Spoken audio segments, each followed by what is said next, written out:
नहीं, आज हम व्यष्टि अर्थशास्त्र के अगले टॉपिक पर चर्चा करेंगे। इससे पहले हमने दो टॉपिक्स पर चर्चा करी है। आज के टॉपिक जिस पर हम चर्चा करेंगे उसका नाम है अर्थव्यवस्था में साधन और साधनों के चुनाव और उनके आवंटन की समस्या। मैंने पहले भी चर्चा की थी आप लोगों से कि दुनिया में जितनी भी अर्थव्यवस्थाएं हैं उन सभी अर्थव्यवस्थाओं को कुछ समस्याओं का सामना करना पड़ता है। इससे पहले कि हम उन समस्याओं की बात करें, मैं आप लोगों के समक्ष ये बता दूं कि अर्थव्यवस्थाओं के प्रकार कौन कौन से हैं। आप भी पढ़ते रहते हैं कि भारत में जिस अर्थव्यवस्था का प्रकार है वैसा अमेरिका में नहीं है, अमेरिका में है वैसा स्पेन में नहीं है, जैसा स्पेन में है वैसा चाइना में नहीं है। यानी दुनिया के तमाम देश हैं वो अर्थव्यवस्थाओं के अलग अलग मॉडल को अपना करके आर्थिक विकास को अंजाम देते हैं। यहाँ हम मोटे तौर पे जब अर्थव्यवस्था की बात करते हैं तो अर्थव्यवस्था के तीन प्रकार सामने आते हैं। यानी दुनिया में तीन प्रकार की अर्थव्यवस्थाएं होती हैं। पहला है पूंजीवादी अर्थव्यवस्था, दूसरा है समाजवादी अर्थव्यवस्था और तीसरा है मिश्रित अर्थव्यवस्था।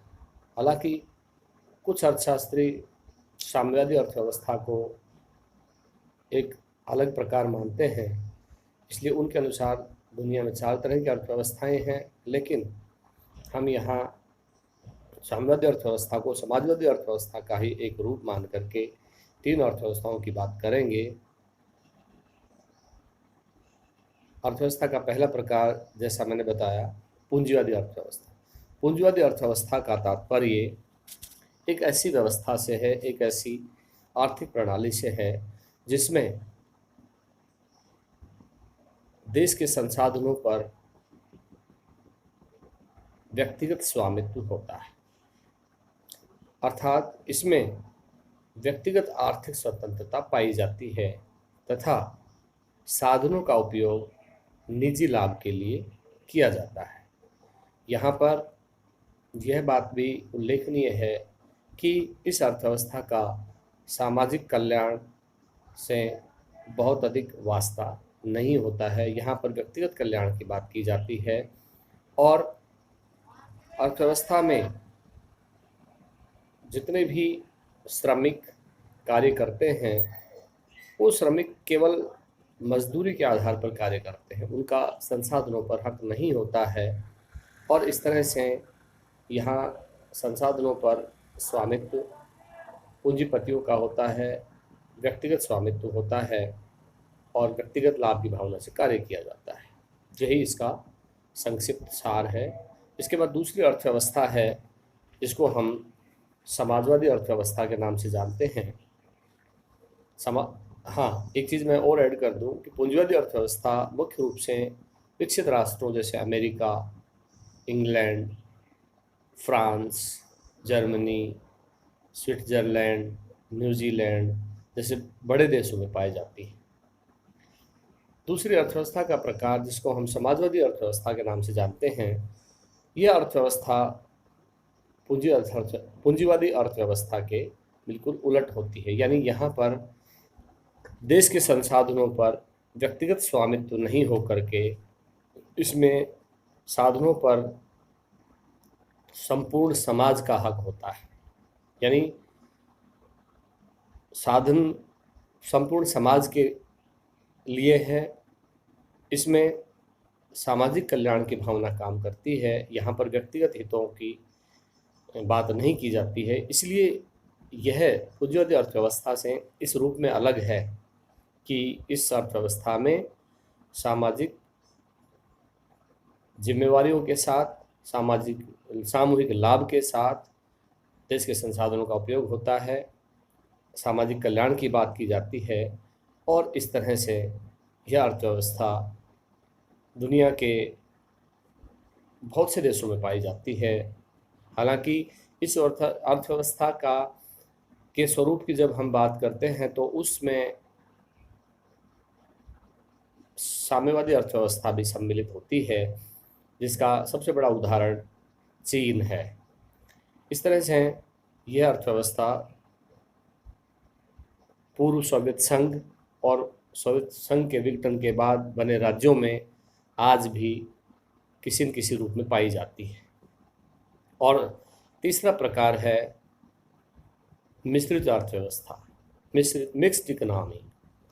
मिक्स्ड इकोनॉमी से तात्पर्य ऐसी अर्थव्यवस्था या ऐसी आर्थिक प्रणाली जो पूंजीवादी और समाजवादी अर्थव्यवस्थाओं की विशेषताओं को लेकर के चलती है। अर्थात यहाँ पर साधनों पर स्वामित्व व्यक्तिगत भी होता है, साधनों पर स्वामित्व समाज का भी होता है। यहाँ पर व्यक्तिगत लाभ के लिए भी उत्पादन किया जाता है, वहीं सामाजिक लाभ के लिए भी उत्पादन किया जाता है, सामूहिक हितों की बात भी की जाती है। और इस तरह से यह अर्थव्यवस्था समाजवादी और पूंजीवादी अर्थव्यवस्था दोनों का सम्मिलित रूप है। और इसका सबसे बड़ा उदाहरण भारत है, यानी भारत में मिश्रित अर्थव्यवस्था पाई जाती है। यहाँ पर पूंजीवादी अर्थव्यवस्था के लक्षण भी मिलेंगे और यहाँ की अर्थव्यवस्था में समाजवादी अर्थव्यवस्था के लक्षण भी मिलेंगे, इसलिए इसको मिश्रित अर्थव्यवस्था कहा जाता है। ये तो हुआ तीनों प्रकार की अर्थव्यवस्थाओं की प्रकृति, उनका स्वरूप की संक्षिप्त चर्चा। अब हम जिस मुख्य मुद्दे पर बात करेंगे वो है कि हम ये जानने का प्रयास करें कि ये अर्थव्यवस्थाएं दुनिया में विद्यमान साधनों और उन साधनों के चयन और उनके उपयोग की जो समस्या है उसका समाधान कैसे करती है। अर्थात दुनिया के तमाम देशों में साधनों की मात्रा सीमित है और उनके वैकल्पिक उपयोग हैं, यानी उनके एक से अधिक उपयोग हैं। तो ऐसी स्थिति में यह बहुत बड़ी एक समस्या बन जाती है कि अर्थव्यवस्थाओं के समक्ष साधनों के चुनाव, साधनों के आवंटन और उनके वैकल्पिक उपयोगों की समस्या का समाधान यह अर्थव्यवस्थाएं कैसे करती हैं। बहुत सामान्य सी बात है कि प्रकृति द्वारा प्रदत्त सभी संसाधन सीमित हैं, किसी देश में कम हैं, किसी में अधिक हैं, वहीं मानव निर्मित संसाधन भी सीमित हैं। इसलिए अर्थव्यवस्था की एक मूलभूत बात यह है कि संसाधनों की सीमितता के बावजूद मनुष्य की जो अनंत आवश्यकताएं हैं और इन साधनों के वैकल्पिक प्रयोग हैं, तो साधनों की सीमितता और उनके वैकल्पिक उपयोग और अनंत आवश्यकताओं के बीच कैसे सामंजस्य बिठाए जाए कि अधिकतम उत्पादन प्राप्त हो या इनका अधिकतम उपयोग हो सके। इसके लिए मुख्य रूप से 3 समस्याओं का समाधान इन अर्थव्यवस्थाओं को करना होता है, जिसमें पहला है व्हाट टू प्रोड्यूस, यानी किन वस्तुओं का उत्पादन करें। हर अर्थव्यवस्था के पास साधन सीमित हैं, अनंत आवश्यकताएं हैं, उनके वैकल्पिक उपयोग हैं, वैकल्पिक प्रयोग हैं। तो ऐसी स्थिति में साधनों की सीमितता, अनंत आवश्यकताओं और उनके वैकल्पिक उपयोगों के बीच हर अर्थव्यवस्था को ये तय करना पड़ता है कि वह किन वस्तुओं का उत्पादन करे। जहाँ तक पूंजीवादी अर्थव्यवस्था की बात है, पूंजीवादी अर्थव्यवस्था में जैसा हमने पहले चर्चा करी कि साधनों पर व्यक्तिगत स्वामित्व होता है, तो ऐसी स्थिति में यहाँ निजी लाभ के लिए काम किया जाता है। फलस्वरूप इस व्हाट टू प्रोड्यूस वाली समस्या पूंजीवादी अर्थव्यवस्था बखूबी निभाती है। यहाँ पर उन्हीं वस्तुओं का उत्पादन किया जाता है जिनकी डिमांड होती है। क्योंकि इस अर्थव्यवस्था में उपभोक्ता संप्रभु होता है। अब उपभोक्ता राजा होता है। कंज्यूमर इज किंग, यानी कंज्यूमर की इच्छा अनिच्छा मांग के अनुसार उत्पादन किया जाता है।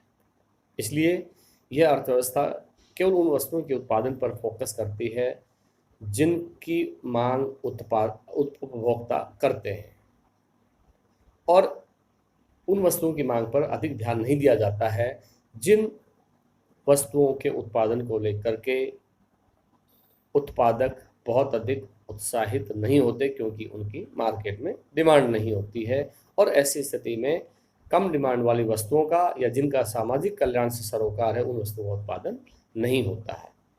समाजवादी अर्थव्यवस्थाएं सामाजिक कल्याण को ध्यान में रख करके उन्हीं वस्तुओं का उत्पादन करती हैं जिन वस्तुओं से सामाजिक कल्याण अधिकतम होता है।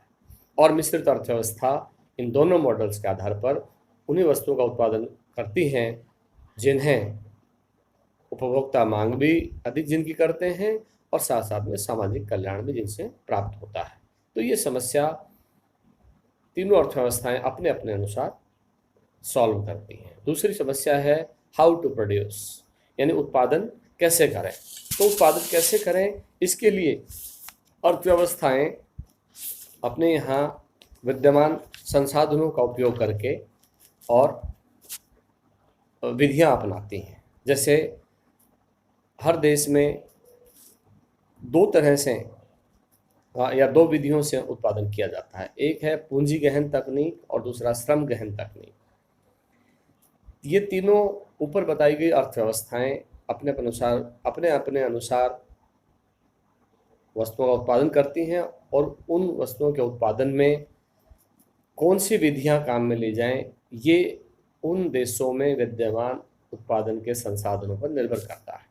जैसे भारत जैसे देश के लिए, जहाँ पर जनसंख्या की अधिकता है, वहाँ हम पूंजी गहन तकनीकी की बजाय श्रम गहन तकनीक पर जोर देते हैं, क्योंकि बेरोजगारी बड़े पर व्याप्त है।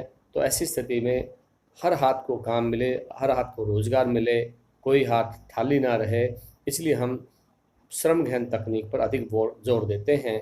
जबकि पूंजीवादी अर्थव्यवस्थाओं में पूंजी गहन तकनीक पर अधिक ध्यान दिया जाता है, क्योंकि पूंजी गहन तकनीक पूंजी पर आधारित होती है, और ऐसी स्थिति में विकसित देशों के पास, पूंजीवादी अर्थव्यवस्थाओं के पास पूंजी की अधिकता होती है। इसलिए उनके लिए यही उचित होता है कि वो पूंजी गहन तकनीक का इस्तेमाल करें, और मिश्रित अर्थव्यवस्थाएं दोनों ही तकनीकों का इस्तेमाल करके उत्पादन करती हैं।